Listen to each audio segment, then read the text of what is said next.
Bismillahirrahmanirrahim. Assalamualaikum warahmatullahi wabarakatuh. Salam sejahtera untuk kita semua. Shalom, Om Swastiastu, Namo Buddhaya, salam kebajikan. Salam sehat untuk kita semua. Yang kami hormati Bapak Ibu sekalian, rekan-rekan media. Dalam kesempatan ini juga kami didampingi oleh Bapak Profesor Dr. Rahman Emran Kartasasmita. Beliau adalah ahli farmakokimia, Guru Besar Sekolah Farmasi ITB, dan juga hadir online Profesor Dr. Zulis Ikawati, apoteker, ahli farmasi dan farmakologi klinis, Guru Besar Fakultas Farmasi dari UGM, hadir online. Saya kira nanti untuk ikut menjawab jika ada pertanyaan. Pertama tentunya kami menyampaikan rasa keprihatinan kami yang mendalam dan bela sungkawa atas wafatnya anak-anak kita karena kasus gagal ginjal akut gagal ginjal akut ini. Tentunya sesuai tugas dan fungsinya, Badan POM melaksanakan pengawasan dan menindaklanjuti aspek-aspek yang terkait dengan produk obat dari permasalahan gagal ginjal akut ini. Sesuai tugas fungsinya, Badan POM melakukan pengawasan sebelum pre-market dan setelah post-market produk beredar.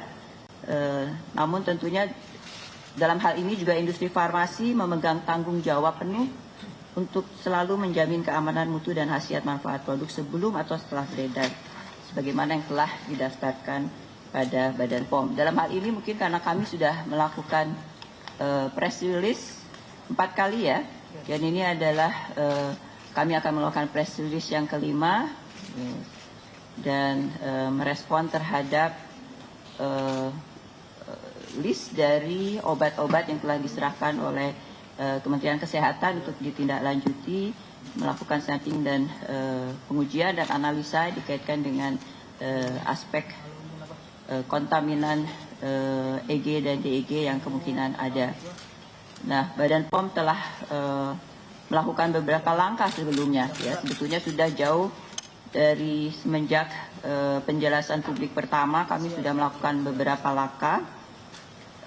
Sudah diberikan 4 penjelasan publik melalui website dan media sosial resmi.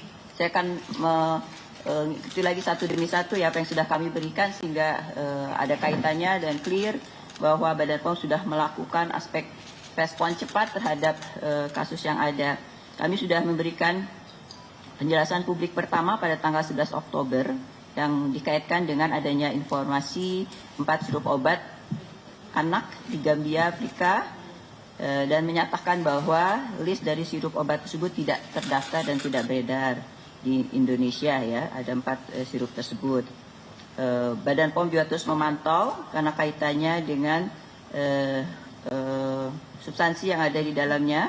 Kemudian kami juga menindaklanjuti dengan penjelasan lebih lanjut dikaitkan dengan aspek kontaminasi EG dan DEG. Dan berdasarkan persyaratan yang telah ditetapkan ya untuk Badan POM untuk registrasi semua produk sirup obat untuk anak maupun dewasa tidak diperbolehkan menggunakan EG dan DEG ya, etilen glikol dan di-etil glikol ya. Kemudian tentunya sebagai langkah kehati-hatian, Badan POM terus menelusuri kemungkinan kandungan DEG-EG yang berasal dari cemaran bahan lain digunakan sebagai zat pelarut tambahan, zat pelarut tambahan pada sirup obat. Jadi sebagai bahan baku sudah jelas tidak boleh, tapi tentunya sebagai pelarut tambahan dimungkinkan DEG dan EG ada karena akibat dari proses senyawa sintetis ini proses yang berlangsung sehingga bisa muncul sebagai pencemar. Kami sudah mengeluarkan kembali penjelasan publik ketiga pada tanggal 19 Oktober merespon terhadap perkembangan informasi dikaitkan dengan cemaran DEG dan EG, bahwa cemaran DEG dan EG dapat berasal dari gliserin atau propylen glycol yang digunakan sebagai zat pelarut tambahan pada obat. Badan POM juga telah menetapkan batas maksimal EG dan DEG pada kedua bahan tambahan tersebut sesuai dengan standar internasional. Kementerian Kesehatan juga telah menjelaskan bahwa penyebab terjadinya gagal ginjal akut atau akut kidney injury ini belum diketahui dan masih memerlukan investigasi lebih lanjut yang dilakukan bersama Badan POM dan Ikatan Dokter Anak Indonesia. Kemudian juga semua industri farmasi yang memiliki sirup obat beresiko mengandung cemaran EG dan EG diminta untuk melaporkan hasil pengujian mandiri sebagai bentuk tanggung jawab pelaku usaha terhadap keamanan produknya. Selain daripada itu juga industri farmasi juga dapat melakukan upaya lain seperti mengganti formula obat dan atau bahan baku jika diperlukan. Jadi ini sudah kami himbau sebelumnya. Dan proses berlanjut, Badan POM juga melakukan penelusuran berbasis resiko, sampling dan pengujian sampel secara bertahap terhadap produk sirup obat yang berpotensi mengandung cemaran EG dan DEG. Itu sudah dilakukan jadi jauh sebelum 19 Oktober ya, sejak awal. Sejak kapan mulai dilakukannya? Sejak awal. Ya. Tindak lanjut terhadap produk dengan kandungan EG dan DEG apabila ditemukan melebihi ambang batas aman, kami akan memberikan sanksi administratif berupa peringatan keras, penghentian sementara kegiatan pembuatan obat, pembekuan sertifikat cara pembuatan obat yang baik, atau pencabutan sertifikat CPOB dan penghentian sementara kegiatan iklan serta pembekuan izin edar atau pencabutan izin edar. Ya, melihat kasusnya satu persatu juga ya. Kemudian selanjutnya juga penjelasan keempat telah kami sampaikan tanggal 20 Oktober 2022. Ini adalah setelah ada pengambilan sampel, pengujian terkait hasil pengawasan terhadap sirup obat yang diduga mengandung DEG dan EG ini. Acuan Badan POM dalam melakukan pengujian cemaran EG dan DEG pada sirup obat adalah Farmakope Indonesia dan atau acuan lain sesuai Undang-Undang Nomor 36 Tahun 2009 tentang Kesehatan sebagai standar baku nasional untuk jaminan mutu semua obat beredar. Jadi Badan POM sebagai institusi regulator untuk obat, pengawasan obat, keamanan mutu dan khasiat obat, dan dalam hal ini yang dikaitkan dengan kandungan pencemar EG dan DEG sudah mengikuti peraturan-aturan yang berlaku secara internasional selama ini. Cemaran EG dan DEG pada sirup obat kemungkinan berasal dari 4 bahan tambahan yaitu propilen glikol, polyethylene glikol, sorbitol, dan gliserin atau gliserol. Keempat bahan ini bukan merupakan bahan berbahaya atau berlarang digunakan dalam pembuatan sirup obat. Jadi bukan merupakan bahan berbahaya atau dilarang, tapi boleh digunakan sebagai pelarut ya di dalam pembuatan obat. Sesuai Farmakope dan standar baku nasional yang diakui, ambang batas aman atau tolerable daily intake TDI untuk cemaran EG dan DEG sebesar 0,5 mg per kilogram berat badan per hari. Ya. Jadi sebagaimana juga toksisitas yang ada di sekitar kita, bisa dimungkinkan adanya trace kontaminan ini ya di dalam produk, di dalam ambien sekitar kita, misalnya ini adalah dalam produk ya, tapi harus ada batas maksimal yang bisa ditolerir oleh badan kita yang tidak boleh dilampaui. Jadi selama itu masih ada di bawah minimal, berarti masih bisa ditolerir oleh badan kita sehingga dianggap aman. Tentunya sesuai dengan ketentuan cara penggunaan obat dengan dosis dan lamanya konsumsi dari obat tersebut. Nah, kemudian juga Badan POM menindaklanjuti dengan melakukan sampling terhadap 39 batch dari 26 sirup obat yang diduga mengandung cemaran EG dan DEG berdasarkan kriteria sampling dan pengujian. Antara lain, jadi kriterianya kita berikan berbasiskan resiko ya dari sekian banyak produk-produk obat sirup untuk anak ya, tentunya kami tidak bisa melakukan semuanya sendiri, harus ada prioritasi ya, dan juga sampling berdasarkan risiko. Yang pertama adalah tentunya kami berusaha mendapatkan informasi daftar atau nama-nama obat yang dikonsumsi oleh pasien selama di rumah sakit dalam fasilitas pelayanan kesehatan ataupun juga sebelumnya di rumah. Nah, itu penting sekali untuk kemudian Badan POM bisa menelusuri dengan lebih baik lagi dan lebih cepat. Ya. Jadi saya kira ini juga edukasi untuk para orang tua, ya, dan kita semua untuk selalu mencatat, mengingat dan nanti melaporkan, ya, apabila ada kejadian luar biasa. terhadap obat yang dikonsumsi baik di rumah ya maupun juga di fasilitas pelayanan kesehatan. Kemudian juga kami kembangkan lagi karena pada saat awal itu sulit untuk mendapatkan data tersebut ya, sehingga tidak bisa mengerucut hanya pada obat yang sudah dikonsumsi oleh masyarakat, sehingga kami mengembangkan ya berdasarkan berbasis risiko kriteria lainnya untuk mengembangkan ya sampel yang diduga dan kemudian dilakukan pengujian. Saya kira ini kriteria sampling pengujian antara lain adalah diduga digunakan pasien gagal ginjal sebelum dan selama berada di rumah sakit tadi ya, kriteria pertama. Kedua, diproduksi oleh produsen yang menggunakan 4 bahan baku pelarut tersebut dalam volume yang besar. Ketiga, diproduksi oleh produsen yang memiliki rekam jejak kepatuhan yang tidak baik ya, yang minimal dalam pemenuhan aspek mutu. Kemudian yang keempat, diperoleh dari rantai pasok yang diduga berasal dari sumber berisiko terkait mutu ya. Jadi rantai pasoknya misalnya mungkin ilegal atau juga tercemar gitu ya. Jadi berdasarkan data yang kami miliki, kami bisa memilih ya mana yang diprioritaskan untuk di sampling dan kemudian dilakukan pengujian. Nah, dari 4 kriteria ini ya, tapi bukan berarti satu perusahaan yang obatnya mengandung EG dan DEG itu memiliki kesemua kriteria ya, salah satunya tapi itu dikembangkan untuk menambah lebih banyak lagi jumlah yang disampling dan diuji. Nah, didapatkanlah sekian produk ya dari sekian perusahaan, dan hasil sampling dan pengujian terhadap 39 batch ya, 39 batch itu adalah produksi ya, satu produksi yang sama, proses produksi yang sama, 39 batch dari 26 sirup obat sampai dengan 19 Oktober menunjukkan adanya kandungan cemaran EG yang melebihi ambang batas aman pada 5 produk ya, sebagai berikut. Ini pernah disampaikan ya pada press release kita yang keempat ya, sebelumnya yang terakhir. Yang pertama adalah Thermorex, sirup, fluorin, DMP sirup, Unibaby cough sirup, Unibaby demam sirup, Unibaby demam drops, obat demam, ada 5 jadinya ya, dari 3 perusahaan. Nah, tapi ini juga dikembangkan lagi ya, ini perlu ditambahkan ya.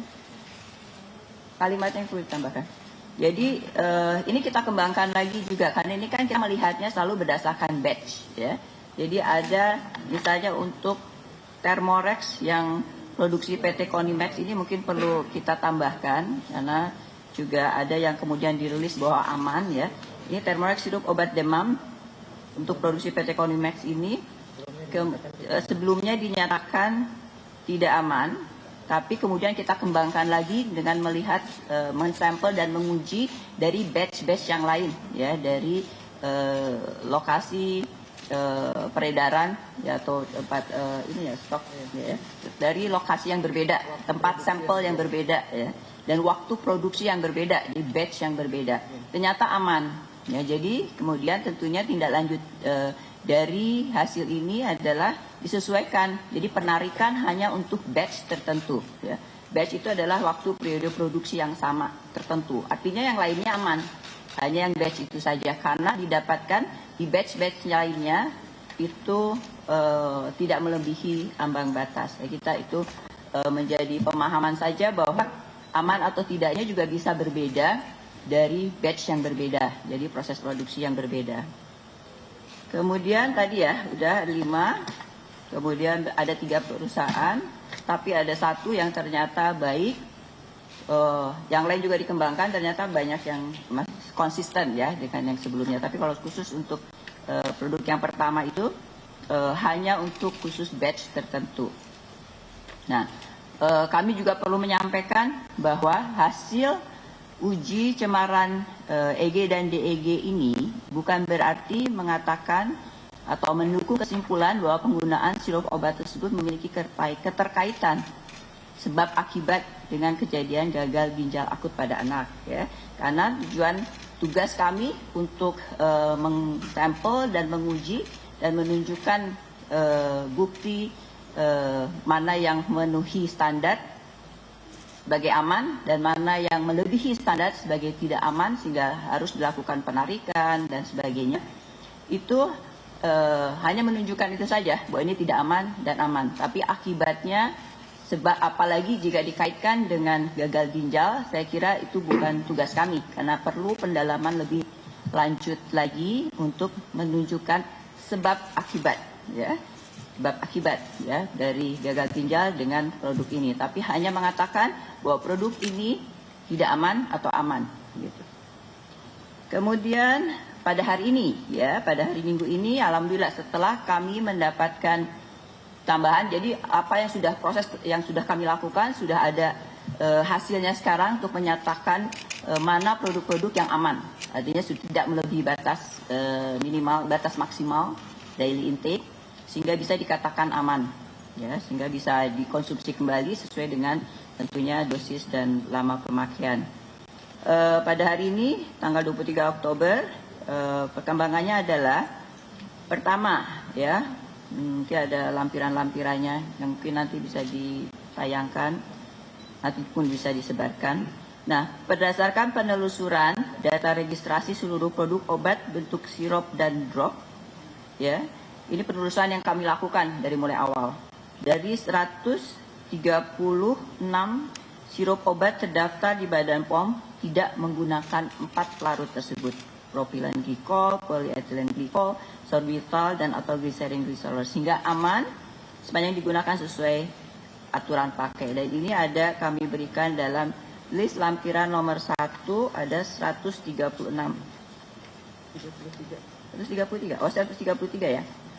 Ya, ada lampiran 1 nanti disampaikan, ada 133 produk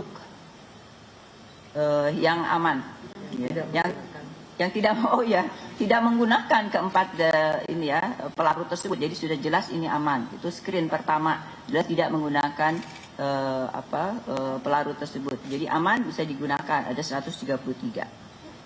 Nah, kemudian dari list yang diberikan oleh Kementerian Kesehatan, 102 produk obat yang digunakan pasien sebagaimana disampaikan pada konferensi pers Kementerian Kesehatan. Dapat kami sampaikan dari 102 tersebut. Oh, mungkin saya perlu tambah lagi ya. Yang amannya nih, ada list tambahan lagi yang aman. Ya, dari produk yang pertama sudah kita telusur, itu yang kita dapatkan 133 aman. Kita kembangkan lagi perluasan sampel ke sarana sarana yang sama ya. Ada beberapa sarana untuk mendapatkan 134 yang aman tersebut. Ada beberapa sarana yang ditemukan tapi aman ya. Kita kembangkan lagi produknya, didapatkan lagi, ini ada lampiran 3, didapatkan lagi 13 produk yang aman juga. Ya, jadi 134 ada 13 produk yang aman. Kemudian dari 102 obat itu ada 23 produk tidak menggunakan keempat pelarut tersebut ya, propilen glikol, polyethylene glikol, sorbitol dan atau gliserin, sehingga aman digunakan. Ada 23, itu lampiran 2 ya. Nanti ada lampiran 2A. 2 bagian A ada 23 produk yang aman. Kemudian selain daripada itu ada juga 4 produk yang telah dilakukan pengujian dan hasilnya dinyatakan aman digunakan sepanjang aturan pakai. Ya, ada 4, ada 4 B 4, 7 kan? 7 harusnya 7 ya, ada 7 ya, ada 7 produk yang sudah diuji, disampel dan diuji dan dinyatakan aman. 7 ya. Kemudian ada 3 produk yang telah dilakukan pengujian dan dinyatakan mengandung cemaran EG dan DEG melebihi ambang batas aman. Ya, namun sebenarnya ketiga produk ini memang sudah kita laporkan ya di dalam press release sebelumnya ya, 3 produk tersebut. Ya. Oke. Nah, sampai dengan saat ini demikian, masih ada 72 lagi, berapa? 69. Oke. masih ada sisa 69 lagi produk masih dalam proses sampling dan pengujian. Ya, jadi harapannya masih berapa cepatnya lah ya. Ya. Secepatnya kami akan mengeluarkan secara bertahap ya, karena ini untuk menyatakan sudah bertambah yang aman dan kemudian tentunya menjadi pilihan untuk segera bisa dikonsumsi.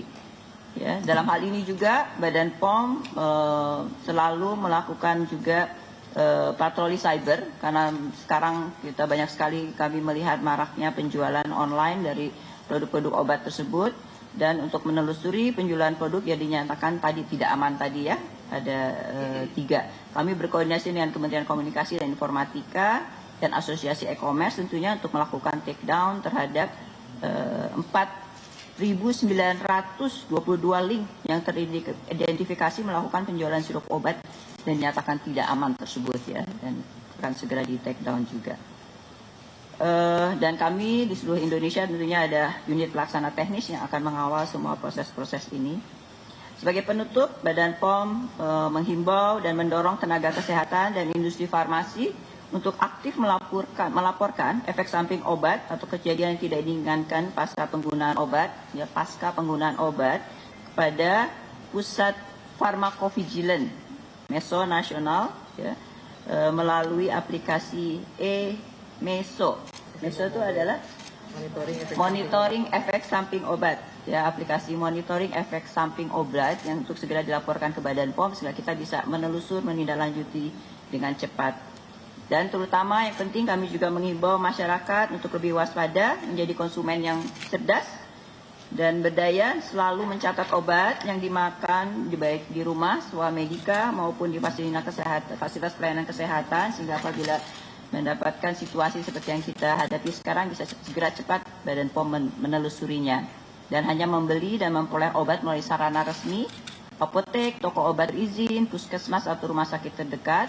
Jika membeli obat secara online, agar hanya dilakukan di apotek yang telah memiliki izin penyelenggaraan sistem elektronik farmasi, ya, dan selalu menerapkan cek kemasan, label, izin edar dan kadaluarsa, ya, dan hanya mencari informasi dan sumber resmi terpercaya serta teliti setiap informasi yang diperoleh, terutama mencari informasi silakan ke Badan POM, banyak sekali kan akses untuk melakukan pengaduan atau mendapatkan informasi. Saya kira demikian. Saya menutup laporan pada masyarakat ini, semoga menjadi perhatian dan kelegaan untuk kita semua untuk bisa memanfaatkan produk-produk yang sudah dinyatakan aman tersebut.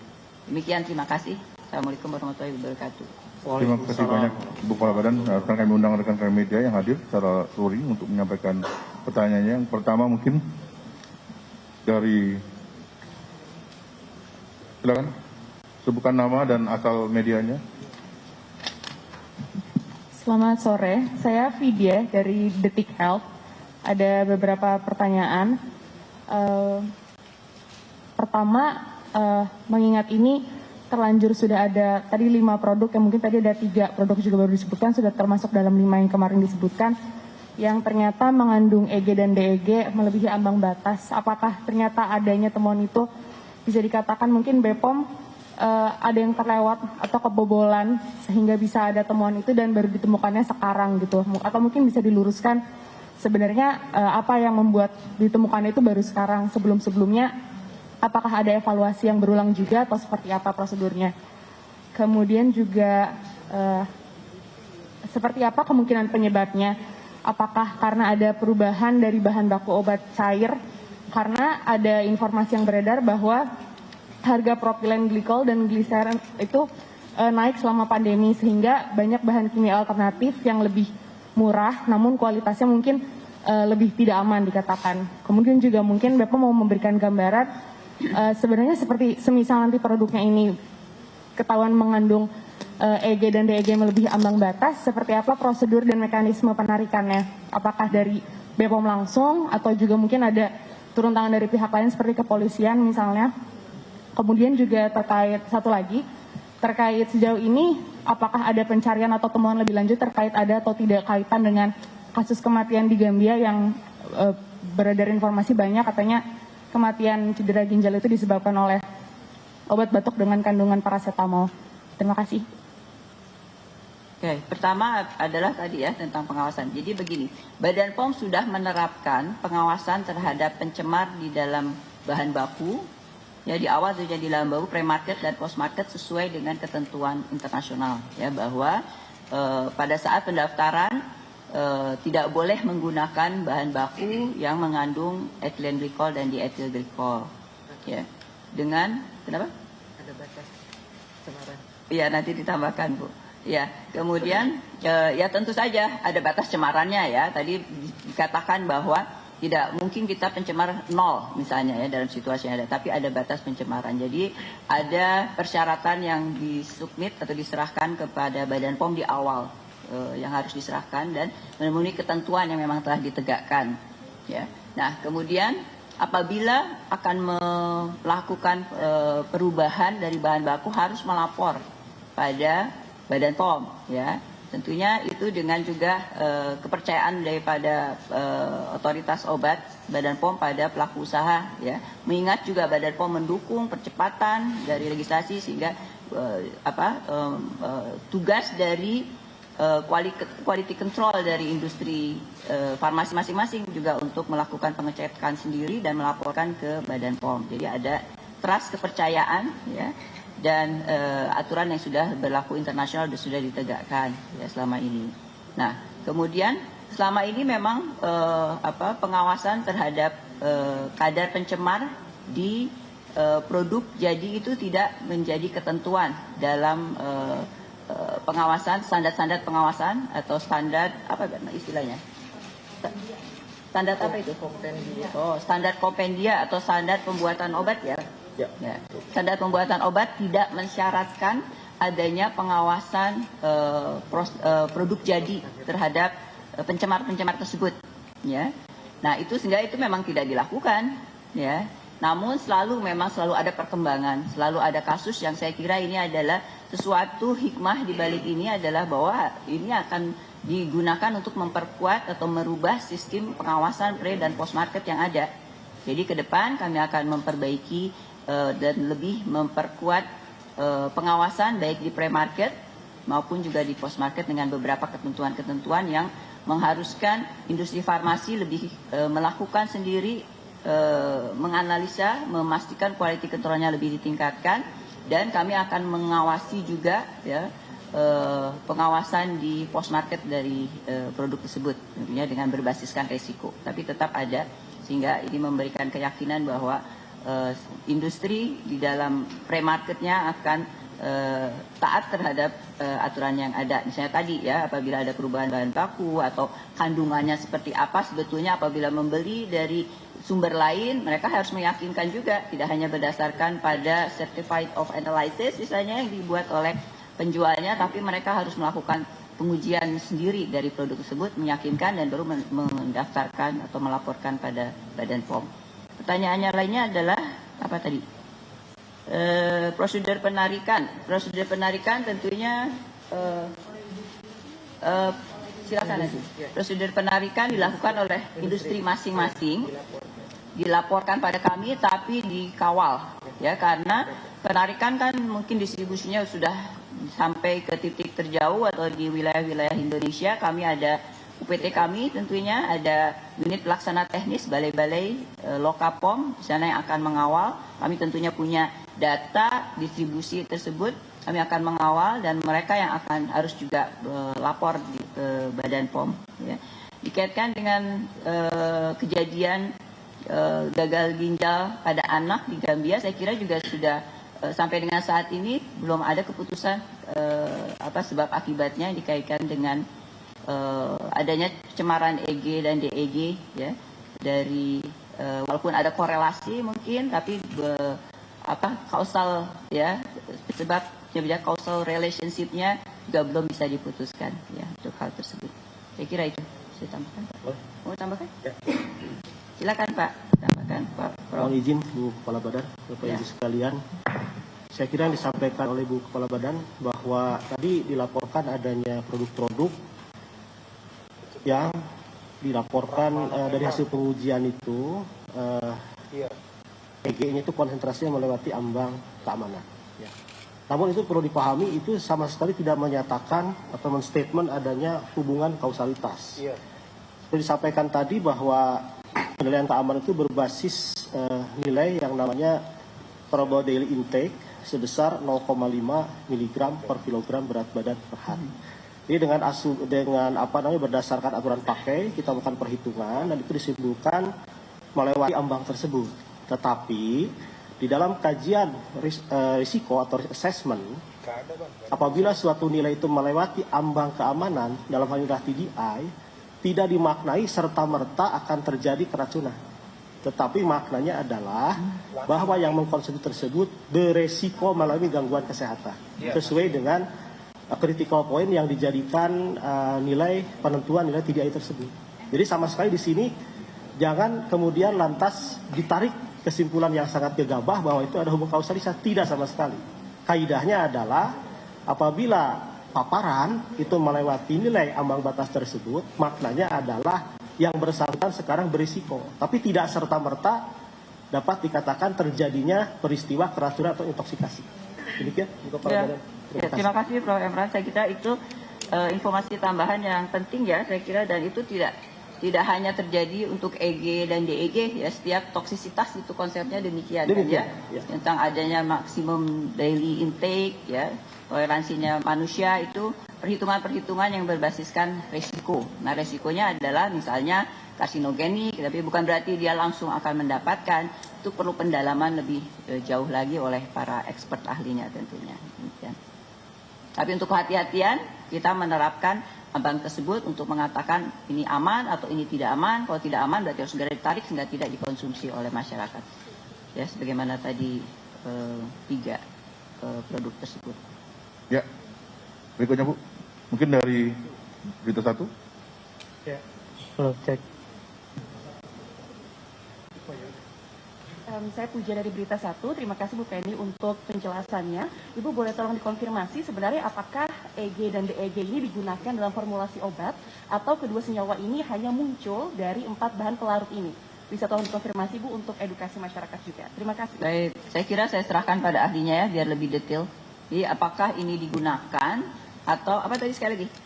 EG Apakah dan memang DEG. digunakan dalam formulasi obat atau ini senyawa yang ditimbulkan dari 4 bahan pelarut ini? Ya. Jadi munculnya EG dan DEG itu bagaimana Pak? Baik, izin saya jelaskan.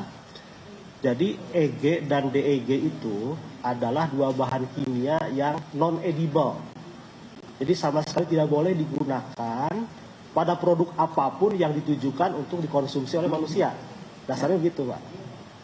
Namun demikian, beberapa bahan yang digunakan sebagai pelarut campur dalam formulasi sediaan farmasi diistilahkan dengan excipient istilahnya. Dalam hal ini adalah propilen glikol, gliserol, kemudian sorbitol, dan satu lagi sebetulnya ada polyethylene glikol. Ya. Karena dari proses produksi dimungkinkan terjadinya impurities, ya, bahasanya impurities bahasa Inggrisnya, maka tidak mungkin kalau menetapkan bahwa EG dan DEG pada keempat bahan tersebut itu harus 0. Di dunia ini tidak akan ada yang mampu memenuhi itu. Padahal bahan baku kan diperlukan untuk formulasi. Sehingga kompendium negara manapun, ya termasuk Indonesia, sekarang ada FI 6 dan suplemennya. Kemudian di Amerika yang biasanya di acuan seluruh dunia juga itu US Pharmacope, tidak pernah menyatakan EG dan DEG pada keempat bahan tersebut itu harus negatif ataupun tidak terdeteksi, tetapi menetapkan ambang batas. Nah, ambang batasnya bisa dicek sebetulnya pada FI 6 maupun US Pharmacope, ya, yang ingat saya itu pada polyethylene glikol untuk EG dan DEG itu masing-masing 0,1% atau 1000 ppm. Demikian juga pada sorbitol dan pada gliserol. Kecuali pada polyethylene glikol, total EG dan DEG itu 0,25% atau 2500 ppm. Itu adalah sudah bahan yang dikatakan pharmaceutical grade, ya, derajat kemurnian paling tinggi. Sehingga ketika bahan-bahan itu digunakan pada formulasi obat, ya, obat sirup, Karena dibolehkan dan dimungkinkan sebagai impuritis dengan ambang-ambang tadi, jadi pada produk akhir kalau diperiksa dan menggunakan bahan tersebut itu bisa ada. Nah, tapi ada itu tadi maknanya bukan TMS. Kita akan melihat ada itu konsentrasinya berapa. Apabila berdasarkan perhitungan berbasis risiko tadi itu melewati ambang TDI 0,5 mg per kilogram berat per hari, kita nyatakan secara perhitungan risiko itu tidak aman atau berisiko. Nah, tugas Badan POM adalah memastikan bahwa keberadaan cemaran-cemaran tadi itu semuanya itu harus di-maintain agar tidak melewati ambang batas keamanan tadi. Tetapi bukan menegatifkan itu negara manapun sepertinya tidak ada yang mampu. Demikian, mudah-mudahan jelas. Iya, saya kira lengkap ya. Terima kasih. Berikutnya, Mas tadi yang ini, silakan sebutin namanya dan dari mana. Iya baik, selamat sore. Saya Lutfi dari Kumparan. Izin bertanya terkait tadi mohon maaf minta ditolong didetailkan terkait dari pencemaran EG dan DEG ini. Itu salah satunya adalah dari pabrikan atau produsen atau dari bahan baku yang digunakan oleh produsen. Terus yang selanjutnya terkait dari permintaan yang sempat tinggi terkait untuk obat jenis sirup menyebabkan maksudnya bahan baku juga naik begitu. Itu apakah produsen kesulitan mencari bahan baku dan cari alternatif yang lebih murah, artinya lebih murah untuk di keempat bahan yang tadi sudah dijelaskan. Terus selanjutnya dari rilis BPOM yang kemarin juga menyebutkan produsen untuk audit sendiri dan melaporkan kepada BPOM secara mandiri. Bukankah itu lebih beresiko karena bentuk dari pengawalan BPOM itu seperti apa terkait pelaporan dari produsen? Terus terkait pertanyaan selanjutnya itu untuk selain obat-obat yang digunakan ini untuk obat paracetamol, apakah aman untuk digunakan dan apakah ada ambang batas amannya juga seperti itu? Terima kasih. Baik. Oke. Untuk pertanyaan pertama tadi saya menangkapnya adalah ya pasti pertanyaan tentang kenapa, apakah mungkin karena bahan bakunya berubah dan sebagainya. Nah itu akan menjadi tahapan pendalaman kami ya tentang sebabnya kenapa sampai sekarang ada kadar konsentrasi pencemar sampai di produk yang melebihi ambang batas ya. Tapi tadi sebagaimana disampaikan pada intinya sih memang selalu ada ya, hanya sekarang berapa jauh ya yang harusnya adalah tidak melebihi dari ambang batas yang ada. Tapi saya kira ini akan menjadi pendalaman kami pada perusahaan-perusahaan yang didapatkan produknya melebihi ambang batas atau TMS tersebut ya, tidak memenuhi persyaratan. Ini akan ada pendalaman lagi dikaitkan dengan sumber bahan bakunya dan kami sudah mulai melakukan langkah-langkah pembinaan, mendatangi dan melihat lebih jauh lagi pada bahan bakunya secara detail. Kemudian tadi tentang audit yang istilahnya apa? Inspeksi sendiri, audit sendiri, Audit internal. Audit mandiri ya.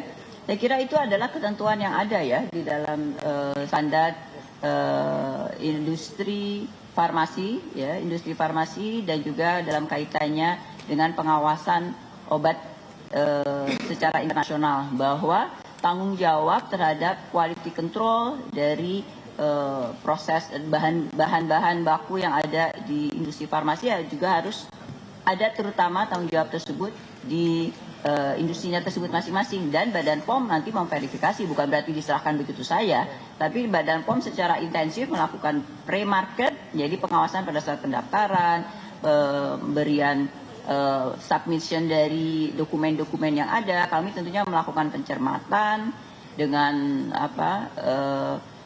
pengalaman yang sudah dilakukan oleh Badan POM selama ini. Tentunya Badan POM sudah mempunyai database yang lengkap, mempunyai pengetahuan yang mendalam dikaitkan dengan suatu corporate, suatu perusahaan dengan rekam jejaknya, kemudian dengan data-data yang diberikan. Yang kemudian juga tentu kami melakukan juga analisa dan pengujian berbasiskan resiko. Jadi melakukan random pengujian juga. Dan itu saya kira akan menjadi resiko yang besar atau untuk ditemukan oleh Badan POM apabila suatu perusahaan melakukan kecurangan sebetulnya. Nah, dalam hal ini kami akan lebih memperketat lagi ya untuk melakukan verifikasi juga terhadap data-data yang diberikan oleh industri ya, tentunya mengingat bahwa di Indonesia ini maturitas atau perbedaan kapasitas dari industri dengan quality control yang baik tentunya bervariasi. Nah, itu menjadi pertimbangan kami dengan situasi yang kita hadapi ini, bahwa kita akan lebih memperketat pre-market dan kemudian kedepannya juga post-market, pengawasan terhadap obat jadinya juga akan kita lakukan secara berbasiskan risiko atau random ya. Saya kira gitu, ya tetap ada verifikasi. Ada pertanyaan apa tadi? Ada pertanyaan lain yang belum terjawab? Yang Pak Samo. Kepala Badan, mohon maaf. Apa? Tadi Iya, mengenai ada zat aktif yang saya bantu menjawab kalau diizinkan. Oh, iya boleh. Tadi saya nggak Mas nangkap aja. siapa yang dari itu mengatakan apakah selain obat paracetamol juga ini aman untuk dikonsumsi, kan kurang lebih itu ya? Oh, yang Gambia ya? Kasus Gambia? Ya, Paracetamol. ya. Jadi saya mungkin mengkonfirmasi bahwa permasalahan cemaran EG dan DEG dalam sediaan obat yang dikonsumsi oleh masyarakat, anak-anak maupun orang dewasa, ini kaitannya bukan dengan zat aktifnya. Paracetamol kan zat khasiatnya. Ya. Tetapi kaitannya adalah tadi dengan bahan tambahan yang digunakan untuk memformulasikan sediaan sirup. Tadi ada polyethylene glycol, glycerol, dan sorbitol. Jadi masalah paracetamolnya tidak ada urusan sama sekali. Jadi termasuk kalau dibikin sirup obat batu, ada zat aktif lain untuk obat batu. Ya, informasi tadi mengakhiri breaking news hari ini. Saya Herjino Syaputra undur diri. Terima kasih, sampai jumpa.